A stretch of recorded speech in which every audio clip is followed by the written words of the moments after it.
নমস্কার বন্ধুরা, বেঙ্গলি কিচেনে সকল বন্ধুকে স্বাগত। আজকে একদম ইউনিক পয়লা বৈশাখের একটা নতুন রেসিপি নিয়ে চলে এসেছি।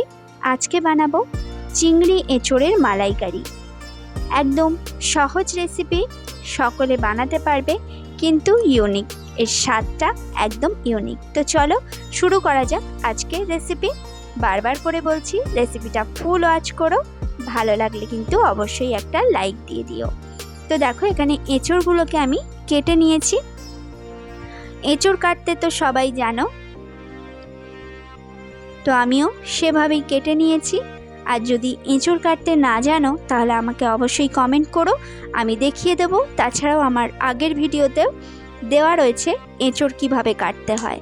দেখো, প্রেশার কুকারের মধ্যে পরিমাণ মতো জল নিয়ে তাতে একটু হলুদ পাউডার আর দিয়ে দিয়েছি সামান্য একটু লবণ, আর দিয়ে দেবো 1 চামচের মতো সর্ষের তেল।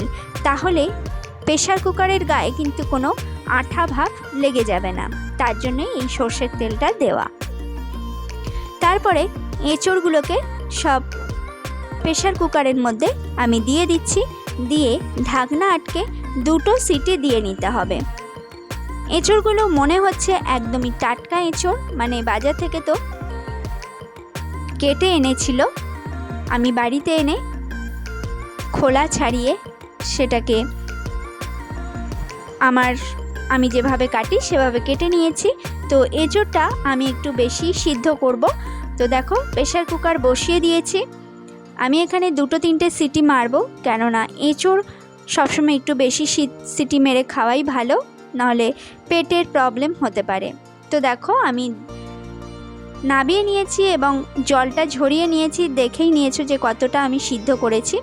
এখানে আদা বাটা আছে, রসুন বাটা আছে, নিয়েছি 2টো পেঁয়াজ আর একটা টমেটো। এখানে পরিমাণ মতো আলুগুলোকে ছোট ছোট করে কেটে ভালো করে ধুয়ে নিয়েছি। এখানে চিংড়ি মাছের খোলাগুলো ছাড়িয়ে নুন হলুদ মাখিয়ে রেখে দিয়েছি। দেখো, এখানে কড়া বসিয়ে দিয়েছি। তো চলো পরবর্তী রেসিপি শুরু করা যাক। কড়াতে 2 চামচের মতো সর্ষের তেল দিয়েছি। আমি রান্নাটা সর্ষের তেলেই করব। চিংড়ি মাছগুলোকে একটু ভেজে নেব। আবার বেশি চিংড়ি মাছ ভাজলে কিন্তু শক্ত হয়ে যায়, তাই মোটামুটি একটু নেড়ে চেড়ে নাবিয়ে নেব। তো দেখো, চিংড়ি মাছ ভাজা কিন্তু আমার হয়ে গেছে। আমি চিংড়ি মাছটাকে তুলে নিচ্ছি। এবার ওই কড়ার মধ্যেই দিয়ে দেবো আমি 1 থেকে 1.5 চামচের মতো তেল। তারপরে তেলটা গরম হয়ে গেলে দেখো, কড়াটা একটু পুড়ে পুড়ে গেছে। চিংড়ি মাছ ভাজলে কড়াতে একটু পুড়ে যায়, তোমরা অ্যাভয়েড করে নিও, কিছু মনে করো না। তো দেখো, তেলটা গরম হলে প্রথমে আলুটাকে দিয়ে বেশ কিছুক্ষণ একটু নেড়ে চেড়ে লালচে করে আলুটাকে আমি ভেজে নেব। দেখো, এইভাবে আমি কিন্তু হলুদ লবণ কিছুই দিইনি, এমনি ভেজে নিয়েছি। আলুটা দেখো লালচে রং ধরে গেছে। এবার সিদ্ধ করে রাখা এঁচোড়টাকেও দিয়ে আমি লালচে করে এঁচোড়টাকে ভেজে নেব। আজকের রেসিপি কেমন লাগলো অবশ্যই কমেন্টে আমাকে জানিও। আর প্লিজ বন্ধুরা, রেসিপিটা দেখতে গিয়ে আগে লাইক দিয়ে কিন্তু দেখা শুরু করো। দেখো, আলু আর এঁচোড়টা আমার মোটামুটি ভেজে নেওয়া হয়েই গেছে। আরও একটু কিছুক্ষণ ভেজে নেব। আমার পুরনো বন্ধুদের অনেক ধন্যবাদ, আর নতুন বন্ধুদের সাদরে আমন্ত্রণ জানাচ্ছি। যারা নতুন এসছো চ্যানেলে, অবশ্যই চ্যানেলটাকে সাবস্ক্রাইব করে বন্ধু হয়ে পাশে থেকো, আমিও থাকবো তাদের পাশে। তো দেখো, এখানে আমি বেশ খানিকটা সর্ষের তেল দিয়ে দিয়েছি। তারপরে এর মধ্যে গোটা গরম মশলা বলতে আমি দিয়েছি একটু গোটা জিরে, 3টে এলাচ আর একটু দারচিনি দিয়ে ফোড়নটা সুন্দর করে ভেজে নিচ্ছি। এখানে কালারের জন্য 1/2 চামচের মতো চিনি আমি ব্যবহার করেছি। চিনিটা ক্যারামেল হয়ে গেলে এখানে কেটে নেওয়া পেঁয়াজটাকে দিয়ে ভালো করে একটু ভেজে নেব।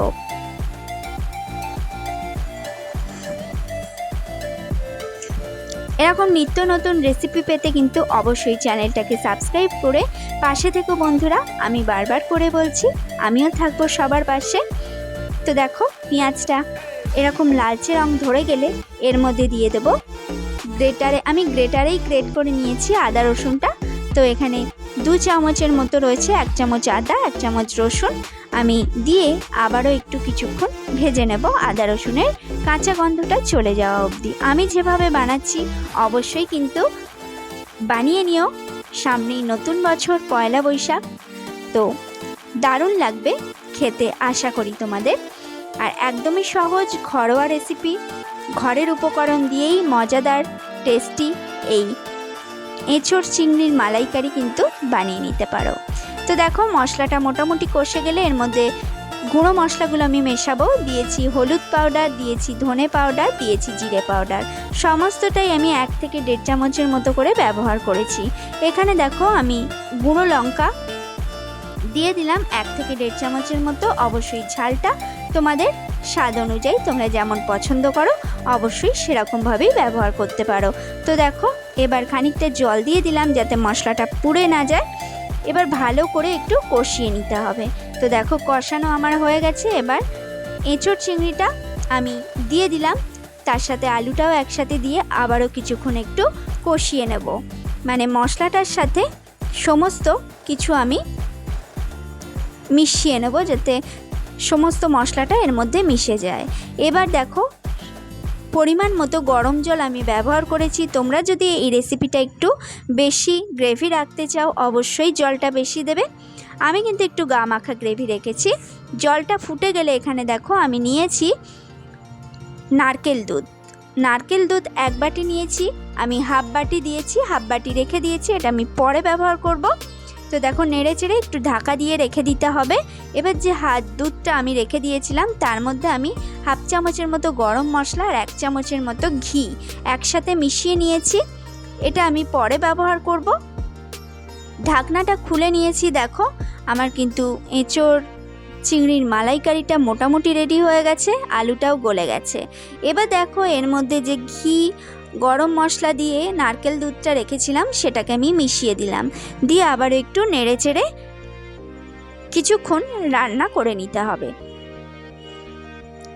কেমন লাগছে রেসিপিটা অবশ্যই আমাকে কিন্তু কমেন্টে জানিও। আর অবশ্যই কিন্তু নতুন বছরের দিন বাড়িতে বানিয়ে সবাইকে খুশি করে দিও।